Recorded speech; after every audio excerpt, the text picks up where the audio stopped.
இன்னைக்கு ஒரு புடி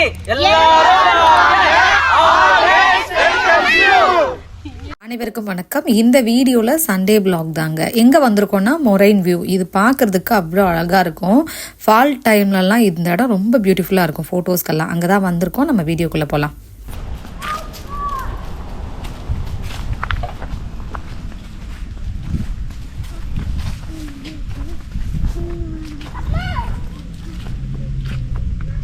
ஹாய், இன்னைக்கு இந்த vlogல என்ன பார்க்க போகிறோன்னா எங்களோட சண்டே vlog தான்.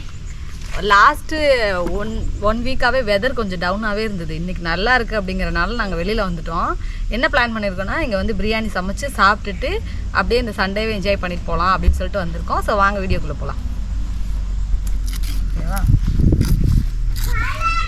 நாங்கள் ஒரு 3 ஃபேமிலி மட்டும் கொஞ்சம் முன்னாடியே போயிட்டோம். ரம்யாவும் நானும் பார்த்திங்கன்னா வெஜிடபிள்ஸ் கட் பண்ணிட்டு இருந்தோங்க. என்னென்னா இந்த மாதம் புரட்டாசி அப்படிங்கிறனால பாதி பேர் வந்துட்டு நான்வெஜ் சாப்பிட மாட்டாங்க. ஸோ அதனால என்ன பிளான் பண்ணியிருந்தோம் அப்படின்னா மட்டன் பிரியாணி, வெஜ் பிரியாணி இதுதான் வந்து பிளான் பண்ணியிருந்தோம். அதுக்கு தான் ரெண்டுக்குமே வந்துட்டு வெஜிடபிள்ஸ் எல்லாம் கட் பண்ணிக்கிட்டு இருக்கோம். ஆனியன், இந்த தக்காளி எல்லாமே. ஃபஸ்ட்டு வந்து மட்டன் பிரியாணி பண்ணிடலாம் அப்படின்னு சொல்லிட்டு நான் அந்த டபரா வச்சுட்ருக்கேன். பிரியாணி நல்லா வரணும் அப்படின்னு சொல்லிட்டு சாமி கும்பிட்டுட்டு வச்சேன். அதுக்கு தான் சிரிச்சிட்டு இருக்கோம். அடுத்து மட்டனை வந்து வீட்லேயே வேக வச்சு எடுத்துகிட்டு வந்தாச்சு. 2 விசில் விட்டு எடுத்துட்டு வந்துட்டேன். அடுத்து வந்து பிரியாணி தான் பண்ண ஸ்டார்ட் பண்ண போறேன். சேம் எல்லாரும் பண்ணுற பிரியாணி மாதிரி தாங்க நானும் பண்ணேன். நெய் வந்து லைட்டாக 1 டீஸ்பூன் தான், 1 டேபிள் ஸ்பூன் அளவுக்கு தான் போட்டிருப்பேன். அடுத்து வந்து எண்ணெய் ஒரு 200 ml ஊற்றிட்டு அதில் வந்து பட்டை, கிராம்பு, ஏலக்காய், பேலீஃப் இதெல்லாம் போட்டுட்டு ஆனியன் போட்டு நல்லா வதங்க விடணும். ஆனியன் வதங்குறதுக்கு ஒரு 15 மினிட்ஸ் கிட்ட ஆகும். இதெல்லாம் போட்டுட்டு ஆனியன் வதங்கினதுக்கு அப்புறமா வந்துட்டு ஒவ்வொன்றா வந்து ஸ்டார்ட் பண்ண ஆரம்பிப்போம். எல்லாரும் வந்துட்டு ஒவ்வொருத்தராக தான் வர ஆரம்பித்தாங்க. நாங்கள் அது வரைக்கும் வந்து எல்லாத்தையும் ஸ்டார்ட் பண்ண ஆரம்பிச்சிட்டோம். வீட்லேயும் பாதி பண்ணிட்டு வந்துட்டோம். அதாவது chicken, pepper chicken, mushroom gravy, egg, boiled egg, இந்த மாதிரி வந்து பாதி ஐட்டம் வந்து வீட்டில் பண்ணி எடுத்துகிட்டு வந்தாச்சு. பிரியாணி மட்டும்தான் வந்து இங்கே பிளான் பண்ணியிருந்தோம். ஏன்னா வந்தோடனே பண்ணிவிட்டு ஒரு 10:30க்கே நாங்கள் வந்தோம். வந்து ஸ்டார்ட் பண்ணிவிட்டு சாப்பிட்றதுக்கு கரெக்டாக இருக்கும் அப்படிங்கிறனால நாங்கள் வந்து 10:30க்கெலாம் வந்துட்டோம். இப்போ தான் வந்து ஒருத்தராக வர ஆரம்பித்தாங்க. எங்களை தாண்டி கிட்ஸு தான் வந்து நல்லா என்ஜாய் பண்ணுவாங்க. ஏன்னா வீக்கெண்ட் ஆரம்பித்தோடனே அந்த ஃப்ரைடேவே ஸ்டார்ட் பண்ணிடுவாங்க. நெக்ஸ்ட்டு எங்கே போகிறோம், மறுநாள் எங்கே போகிறோம் அப்படின்னு சொல்லிட்டு கேட்க ஆரம்பிச்சிருவாங்க. தர்ஷன்லாம் சொல்லவே வேண்டாம். அவன் வந்துட்டு என்னை கண்டுக்க கூட இல்லை, நல்லா விளையாடிக்கிட்டு இருந்தான். எல்லா கிட்ஸுமே அப்படி தான். பசி வந்தால் மட்டும்தான் நம்மளை தேடுவாங்க. மற்ற நேரம் வந்து நல்லா விளையாடிக்கிட்டு இருந்தாங்க.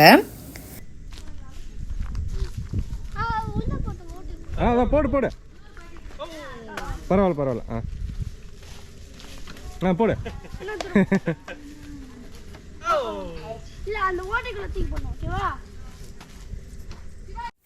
எல்லாரும் வந்து ஒருத்தவங்களாக வர ஆரம்பித்தாங்கங்க. கிட்டத்தட்ட 10 ஃபேமிலி கிட்ட போயிருந்தோம். ஸோ அதனால் ஒருத்தராக வந்தாங்க. ஏன்னா எல்லாருக்கும் ஒரு டிஷ்ஷு கொடுத்துருக்கோம்ல, அதை பண்ணி எடுத்துகிட்டு வந்தாங்க. நான் வந்து தான் இங்கே பிரியாணி பண்ணுற மாதிரி இருந்தது. அதனால் நானும் கொஞ்சம் ஏர்லியாகவே வந்துட்டேன். எல்லோரும் வந்தனால வந்துட்டு பார்த்தீங்கன்னா எல்லோரும் வந்துட்டு தனித்தனியாக, ஒருத்தவங்க வெஜ் பிரியாணி, ஒருத்தவங்க நான்வெஜ் பிரியாணி, இந்த மாதிரி வந்துட்டு பிரித்து ஆளுக்கு ஹெல்ப் வந்து பண்ணிவிட்டு பண்ண ஆரம்பித்தோம். என்ன சொல்லிட்டு இருந்தேன்னா எதாவது சொல்லிட்டு இருந்தேன். நான் என்ன எல்லாரையும் டெம்ப்ட் பண்ணி விட்டோமா மட்டன் பிரியாணியை போட்டு. ஏன்னா நான்வெஜ் சாப்பிடாதவங்க இருப்பாங்க. ஸோ அதை சொல்லி கலாச்சிட்டு பேசிகிட்டு இருந்தோம். எல்லாரும் சேர்த்து சமைக்கும் போது டைம் போகிறதே தெரியாது. நல்லா என்ஜாயாகவும் இருக்கும். தர்ஷன் வந்து அவன் விளையாடுறானோ இல்லையோ, மற்றவங்க விளையாடுறதையும் விளையாட விட மாட்டான். எல்லாத்தையும் வந்து அவன் வச்சுக்கணும் அப்படின்னு நினச்சி அவன் தான் விளையாடிக்கிட்டு இருக்கான் முக்கால்வாசி நேரம். இந்த டைம் பார்த்திங்கன்னா ஹர்ஷன் வந்து கொஞ்சம் சமத்தாக இருந்துக்கிட்டான். ஏன்னா எல்லாருக்கூடையும் சண்டை போடாமல் அழாமல் கொஞ்சம் நீட்டாக விளையாடிக்கிட்டான். ஸோ நாங்கள் இந்த சைடு பிரியாணிக்கு ஆனியன் நல்லா வதங்கினதுக்கு அப்புறமா மின்ட்டு, கொரியாண்டர் லீவ்ஸ் எல்லாம் சேர்த்து வதக்கிட்டு இஞ்சி பூண்டு விழுது போட்டுட்டு தக்காளி சேர்த்துட்டு தயிரெல்லாம் சேர்த்து Kashmiri chilli powder, normal chilli powder சேர்த்து வதக்கிட்டோம். இதே ப்ராசஸ் தான் வெஜ் பிரியாணிக்கும். இது கூட சேர்த்து வெஜ் எல்லாம் ஆட் பண்ணிட்டு தண்ணி சேர்த்துருக்கு. அடுத்து ஒரு நல்ல கொதி வந்ததுக்கு அப்புறமா அதில் வந்து நம்ம ரைஸ் சேர்க்கணும். அதே மாதிரி இப்போ இதில் வந்து மட்டன் சேர்த்துட்டு இது வந்து தண்ணி, அதாவது 1க்கு 1.5 தண்ணி வச்சுட்டு, ஒரு டம்ளர் எடுத்தீங்க அப்படின்னா 1.5 டம்ளர் தண்ணி. ஸோ அந்த தண்ணி அளவு வச்சுட்டு ஒரு கொதிச்சதுக்கு அப்புறமா ரைஸை போட்டு லைட்டாக, அதாவது தண்ணியும் ரைஸும் ஈக்குவல் ஆனதுக்கு அப்புறமா ஒரு 15 மினிட்ஸ் தம் போட்டோம் அப்படின்னா பிரியாணி ரெடி ஆயிரும். இந்த சைடு எல்லாருமே வந்துட்டு பேசிகிட்டே வந்து ஆனியன் ரைத்தாவுக்கு ரெடி பண்ணிட்டு இருந்தாங்க. ஸோ அதை தான் வந்து என்ன சொல்லிட்டு இருக்காங்கன்னா, அடுத்து வந்து ரீல்ஸுக்கு என்னெல்லாம் எடுக்கலாம் அப்படின்னு சொல்லிட்டு அதையும் சேர்த்து பார்த்துட்டு இருந்தாங்க. அதை தான் வந்து பேசிகிட்டு இருக்காங்க. அடுத்து இது முடிஞ்சோடனே சாப்பிட்றது தான் வேலை. பிரியாணி சூப்பராக ரெடி ஆகிடுச்சுங்க. எப்பயும் போல் சொல்லவே வேண்டாம், உதிரியாக அழகாக வந்துருந்துச்சு. டேஸ்ட் வைஸ் ரொம்ப சூப்பராக இருந்தது. இதே மாதிரி தான் இதில் வந்து நான்வெஜ் போட்டிருக்கோம், அதில் சேம் வெஜ் பிரியாணியுமே நல்லா இருந்தது. ஸோ நாங்கள் வந்துட்டு இதெல்லாம் எடுத்து வச்சு சாப்பிட போகிறோம். என்ன மீனும் அப்படின்னு பார்த்தீங்கன்னா mutton biryani, veg biryani, pepper chicken, mushroom gravy, egg gravy, boiled egg, white rice, rasam, payasam, rasmalai and sweet. இது தாங்க எங்களோட சிம்பிளாக வந்து இந்த டைம் வந்துட்டு வெறும் பிரியாணியோட சிம்பிளாக முடிச்சிடலாம் அப்படின்னு சொல்லிட்டு தான். ஸோ பிரியாணி வந்து செம்ம டேஸ்ட்டாக இருந்தது. கிட்ஸ் எல்லாம் வந்து 1 மணி ஆயிடுச்சு. ஸோ எல்லாருக்கும் வந்து பசிக்க ஆரம்பிச்சிருச்சு. ஸோ எல்லோரும் எடுத்து சாப்பிட ஆரம்பிச்சிட்டாங்க. சாப்பிட்டுட்டு அடுத்து ரீல்ஸு, கேம்ஸு, கிட்ஸுக்கு கேம்ஸு, நாங்கள் டான்ஸு இந்த மாதிரி தான் போகும். இதே மாதிரி தான் வந்துட்டு எல்லா டைமுமே வந்துட்டு சண்டே வந்து போயிடும். எல்லாருக்கும் செம பசி. ஸோ அதனால் வந்துட்டு எல்லோரும் வந்து சாப்பிட வந்துட்டாங்க.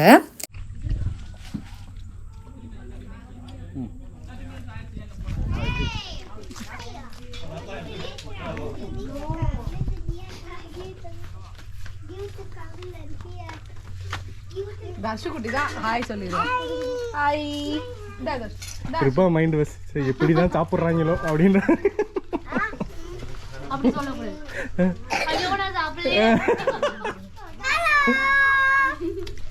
Hello. Hello. I'm not saying hi to you. I'm taking hi. Kids எல்லாம் வந்து என்னென்னா எப்போவுமே நீங்கள் தான் என்ஜாய் பண்ணுறீங்க, நீங்கள் தான் ரீல்ஸ் எடுக்கிறீங்க அப்படின்னு சொல்லுவாங்க. ஸோ அதனால எப்போவுமே பார்த்திங்கன்னா அவங்களையும் கொஞ்சம் நேரம் வந்து அவங்களுக்கும் ரீல்ஸ் எடுப்போம். அதாவது அவங்க கேட்குற டான்ஸு, அப்புறமா அவங்களுக்கு கொஞ்சம் கேம்ஸ், இந்த மாதிரி தான் இப்போ அவங்க தான் விளையாடிக்கிட்டு இருக்காங்க. லாஸ்ட்டு மீட்டில் பார்த்திங்கன்னா இந்த கேம் நாங்கள் எடுத்துகிட்டு போகல, மறந்துட்டேன். அதனால இப்போ எடுத்துகிட்டு போனோம். அதனால கிட்ஸ் எல்லாம் நல்லா என்ஜாய் பண்ணி விளையாடிக்கிட்டு இருந்தாங்க. எல்லோரும் மாற்றி மாற்றி போட்டுட்டு இருந்தாங்க. இந்த மாதிரி கிட்ஸு விளையாடிக்கிட்டு இருந்தாங்க. சில பேர் உட்காந்து பேசிகிட்டு இருந்தாங்க, பாட்டு கேட்டுட்டு இருந்தாங்க. அப்புறம் ரீல்ஸுக்கு டான்ஸுக்கு ரிஹர்சல் பார்த்துக்கிட்டு இருந்தாங்க. இந்த மாதிரி நிறைய எல்லோரும் தனித்தனியாக இங்கே பார்த்தீங்கன்னா தெரியும், நல்லா அந்த மரத்துக்கு கீழே தார்பாயை விரித்து உட்காந்து பேசிக்கிட்டு இருக்காங்க. பாதி பேர் ஏன்னா பிரியாணி சாப்பிட்ட மயக்கம் வேற, தூக்கம் வருதுன்னு சொல்லிட்டு இருந்தாங்க. எனக்குமே டயர்டாக தான் இருந்தது. நாங்கள் அங்கே ரீல்ஸ் ப்ராக்டிஸ்லாம் பண்ணிட்டு இருந்தோம். அடுத்து ரீல்ஸ் எல்லாம் கொஞ்சம் எடுத்து முடிச்சுட்டு ரிலாக்ஸாக ஒரு 4 o'clock எல்லோரும் உட்காந்து பேசிகிட்டு இருந்தாங்க. பேசி முடிச்சுட்டு நான் டீ போடலாம் அப்படின்னு சொல்லிட்டு கிளம்பிட்டேன். ஏன்னா 4:30 5 o'clock போயிட்டோம் அப்படின்னா போய் கிட்ஸை தூங்க வச்சுட்டு நெக்ஸ்ட் டே ஸ்கூலுக்கு கிளப்பணும் இல்லையா. அதனால நான் டீ போட ஆரம்பிச்சிட்டேன். எப்போவுமே போனோம் அப்படின்னாலே டீ இல்லாமல் ஒரு பாட்லாக்கோ எதுவுமே முடியாது. ஆல்ரெடி நிறைய வீடியோவில் சொல்லியிருக்கேன். ஏன்னா மட்டன் பிரியாணி சாப்பிட்டு முடிச்சுட்டு அதுவும் நல்லா கொஞ்சம் ரெஸ்ட் எடுத்துட்டு அப்படிங்கும்போது நம்ம அந்த டீ குடித்தோம்னா கொஞ்சம் ஃப்ரெஷ்ஷாக இருக்கும். அதனால் நான் குழந்தைங்களுக்கு ஃபஸ்ட் பால் வச்சேன். பால் வச்சுட்டு அதுக்கப்புறமா எங்களுக்கு டீ போட்டுட்ருந்தேன். கிட்ஸ் எல்லாம் ஏன்னா பால் ஈவினிங் எப்பயுமே எல்லா கிட்ஸும் குடிப்பாங்க இல்லையா. ஸோ அதனால அவங்களுக்கு பாலை காய்ச்சி எடுத்து வச்சுட்டு எங்களுக்காக டீ போட்டுட்ருந்தேன். ஸோ அதுதாங்க இந்த சண்டே ரொம்ப என்ஜாயாக போச்சு. அதே மாதிரி கிட்ஸும் சூப்பராக என்ஜாய் பண்ணாங்க. டீ எல்லாம் குடிச்சு முடிச்சுட்டு நெக்ஸ்ட்டு இருக்க ஃபுட்டெல்லாம் பார்த்தீங்கன்னா எல்லாரும் பிரித்து எடுத்துப்போங்க. ஏன்னா வேஸ்ட் பண்ணக்கூடாது இல்லையா ஃபுட். அதனால எல்லாரும் மோஸ்ட்லி எடுத்துகிட்டு போய் நைட்டு சாப்பிட்டுப்பாங்க. ஸோ இப்படி தான் எங்களோட சண்டே போச்சு. அதுவும் பார்த்தீங்கன்னா இதுதான் ஃபைனலாக லாஸ்ட்டாக அவுட்டோர் பிரியாணி பண்ணுறது. இனிமேல் வின்டர் ஸ்டார்ட் ஆகிடும், பண்ண முடியாது. இனிமேல் நெக்ஸ்ட் இயர் தாங்க. இதோட நானும் இந்த விலாகை முடிச்சுக்கிறேன். இந்த வீடியோ உங்களுக்கு பிடிச்சிருக்கும்னு நினைக்கிறேன். பிடிச்சிருந்துச்சு அப்படின்னா சேனலுக்கு சப்ஸ்கிரைப் பண்ணி பெல் ஐக்கானை கிளிக் பண்ணிக்கோங்க. உங்கள் ஃப்ரெண்ட்ஸ் அண்ட் ஃபேமிலிக்கு ஷேர் பண்ணுங்க. நெக்ஸ்ட் வீடியோவில் பார்க்கலாம். பாய்.